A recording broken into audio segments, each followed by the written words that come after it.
Welcome to today's session of Three Questions.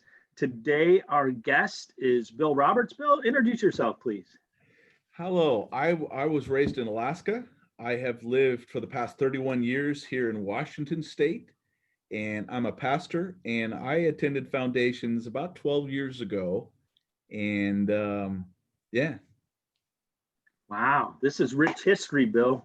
yep, yep, All right. Well, we have three questions for you today. You ready for question number one? absolutely. All right. What moment personally impacted you the most in climb or flight? It had to do with my father, and it had to do with I had a very painful childhood, in the sense my dad was raised in foster homes, and um, there was a lot of pain in our family and a lot of undercurrent of anger and whatever.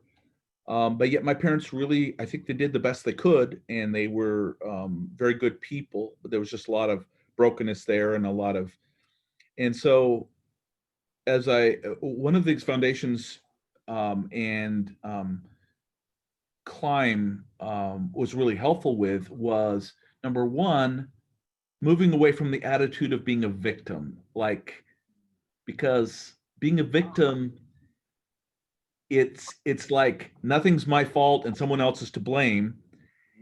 And seeing my dad with empathy and being able to love him for who he is and not hate him for who he isn't has changed my relationship with him. And the holidays I used to dread because it was hard, to see him because there was that pain. But now I went over and saw him on Thanksgiving Day, and it's not easy. It doesn't just fix everything, but it enabled me to love and enjoy him for who he is. And that means a lot to me. Yeah, powerful. I mean, even as you say that, I am, I got this image of like pulling a thorn out of your arm or something. You pulled it out. Okay, yeah, there's still something there, but the thorn's gone now. So anyway, that just Well, for example, that's right. The thorn. Yeah. For example, um, when I see him, he always wanted to shake my hand. Well, I am a hugger, so I would always just give him a hug. And because he wasn't hugged growing up, yeah, he would literally groan. He would actually groan. Um, and it was hugging somebody who doesn't hug you back. But as time went by and year after year, when I would see him, I would hug him. It was 2 years ago, he stopped groaning. And it was this year, for the first time, where he starts patting my back when I hug him. wow, wow, and this took years, Years. years of man. That's what a blessing. Your persistence of continuing to love him for who he is, where he is. Yeah. Yeah. Wow. That's powerful. Thanks for that story. All right. Question number two. What's been the most supportive or helpful thing that you learned from climb or flight? So I've been a pastor for 31 years, and any job that has a leadership component brings to the surface your own strengths and your own weaknesses. And one of the weaknesses for me, and it taps into what we talked about my family, was I was the peacemaker in the family. And a family where there's a lot of anger and a lot of pain, um, I monitored that very carefully. And so as a leader, there were times where I had to have difficult conversations with people, and Mhm. it almost killed me. Telling people things that I knew were going to be hard for them to hear, but had to happen, was so hard for me. But it was when I went to Foundations and that exercise, I experienced you as. And what I came to see was that if my motives were to love and my motives were not to hurt or were not to lash out, that being honest was actually a very loving act. And what it's done in me is it's turned that weakness where I was not good at being candid and upfront with people. I would beat around the bush and hem and haw and put it off and um which in a sense weakened me as a leader. It's now become a strength, not that I like it, but I can have difficult conversations with people when it's something they really need to hear and that is going to be helpful for them. And so now in my role, I'm what's called the ministerial director, where I have like 70 pastors that I work with, and there are times where I need to be honest with them, and I have the tools to do that. And Foundations was what helped me to grow in that area professionally and personally. To be, I never want to hurt people, but sometimes, what does the Bible say? The wound of a friend is faithful. And sometimes this is what it came down to me, is that if there was something someone needed to hear and I didn't want to do it because it was uncomfortable, what I was really saying was I cared more about myself and I didn't really love them enough, care enough to share. Yeah, yeah. Wow. That's a big one. I remember years ago that I learned this quote that the opposite of being nice isn't mean, it's being Right. real. And yeah, and what a valuable thing to give people, to be honest with them, to love them enough to share with them. Yeah. Well, and our culture craves authenticity. It craves it because we have so little of it. And what happens is, if it's painful, it feels like, okay, this isn't a loving thing to do.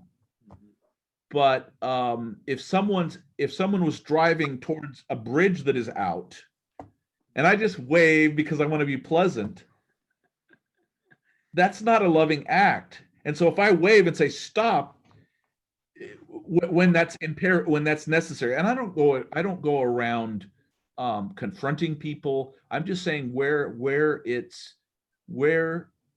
in my area of responsibility, I need to have that conversation with someone. I have the tools to do it, and it doesn't kill me. Yeah. Cool. All right. Yeah. It's never, I wouldn't say it's ever easy having those conversations, No, but never. yeah, yeah. But great things come out of those kind of conversations. Right. All right. Question number 3. Without naming any names, what's the most powerful thing you witnessed or experienced in climb or fight? So it would be. I'm going to tell the same story 5 times.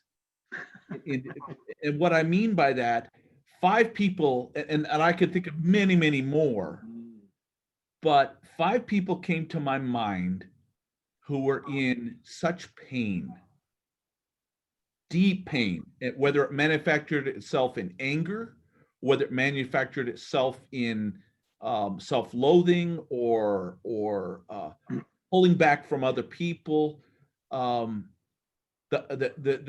upshot of it was, there were these 5, which I could name dozens of other ones. They were in such pain, and when they went to Foundations, the experience they had, the community they experienced, and the tools they gained, and what it did for them is they were able to move out of that acute pain. I'm not saying they don't have pain still, to the point where, and this is what I noticed with them, and this is the 2 things I noticed. All that pain took up the hard drive in their heart and their mind, and they weren't able to experience joy and connection. So what I feel like Foundations did is it gave them a place to process and set aside a big part of that pain, so that they could then have connection, heart connection, and real authentic connection, and experienced joy because they had freed up space in their heart and their mind to experience that. How much is that worth? Yeah, invaluable. Yeah, cool. All right. Thanks, Bill. Thanks for sharing that. All right. Is there anything else you want to say? Yeah. We are hungry as people. We're hungry for authentic connection. And I think our society, that's something that is so rare and that is so, and so I always want to encourage people that um, to really be alive, to really be alive, and to be able to love people and to receive love. It takes intentionality, and that's why Foundations to me is such a blessing, because it's all about living with intentionality and living with truth, but not being a victim and not holding grudges, and having the courage to say, if I open this door, maybe there's some good things for me there. What does God have for me there? Um, that verse in John where it says, and a thief comes to kill and steal and destroy, but Jesus said, he said, I came to give them more life, more abundant. And for me, abundant life is about having more joy and authentic connection. Yeah, beautiful.